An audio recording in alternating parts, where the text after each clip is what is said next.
Alors, pour la transformation d'un fichier, eh bien, vous avez deux choix. Vous pouvez passer ici par Ouvrir. On va aller voir mes conceptions. Évidemment, on peut reprendre ceux qui ont été enregistrés par le logiciel, donc dans le cloud du 360. On peut ouvrir ici. Vous pouvez ouvrir un fichier F3D. Voilà.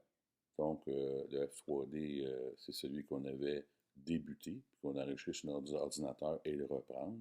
Celui-ci, si vous remarquez en bas de votre écran, nous avons l'historique. Donc, on ne fait que reprendre le travail avec un fichier .f3d. Si vous prenez un fichier externe que vous n'avez pas construit à partir du Fusion 360, eh bien, vous allez avoir besoin, je vais juste le fermer ici, vous allez avoir besoin de passer par le maillage. Alors, maillage, vous avez les fonctions qui sont ici. Évidemment, je peux l'ouvrir à partir d'ici, ouvrir, qui trouve être un fichier .stl sur mon ordinateur. Vous voyez qu'il est ici. Si vous vous souvenez, j'avais fait le triangle avec deux trous seulement. On peut le prendre aussi à partir de la zone de dessin. Donc, il y a plusieurs façons d'aller le chercher. Vous voyez, insérer. Juste un instant, ça je peux le faire comme ça. Et dans insérer ici, vous voyez, insérer le maillage, je peux le prendre aussi par là. Donc, plusieurs façons de télécharger. Je vais choisir Open ici. Voilà. Là, il est impossible de venir le transformer. Si je vais dans Solide comme ceci, je fais un perçage. Vous voyez qu'il me demande un plan. Et là, je continue, bien, le plan va être dans le vide, là, juste à côté de cette ligne d'horizon qui est ici, mais pas sur l'objet en tant que tel. Alors, pour ce faire, vous allez encore une fois dans Maillage, on va dire Modifier, Convertir le maillage.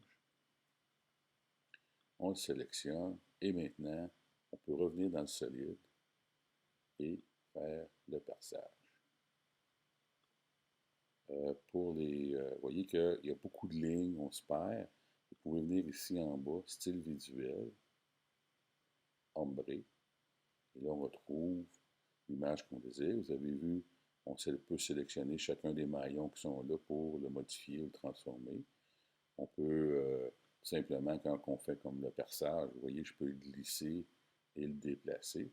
Vous avez vos lignes de référence qui sont ici, qu'on pourrait placer comme il faut la pièce à partir de cette ligne de référence-là. Mettons, je le mettrais à 12. Voyez? Donc, on peut facilement le modifier. On peut rajouter un chanfrein si on veut. C'est pas un problème. Sur cette ligne-là, par exemple. Alors, beaucoup de modifications qu'on peut faire à partir de cette fonction-ci. Et là, on dit OK. Et voilà. Votre trou est placé. Et vous pouvez aller visionner selon les besoins. Par exemple, en filaire. Donc, je reviens en filaire. Et là, je peux sélectionner le trou et tous les maillons qu'on voit ici, comme je peux revenir avec un ombré avec arête masqué. Alors voilà comment on peut transformer un fichier .stl qui vient justement d'une zone externe. Vous avez vu aussi comment faire aussi pour faire le suivi d'un fichier que vous avez déjà créé à partir de Fusion 360. Et évidemment, on peut aussi transformer un fichier à partir du cloud du Fusion 360.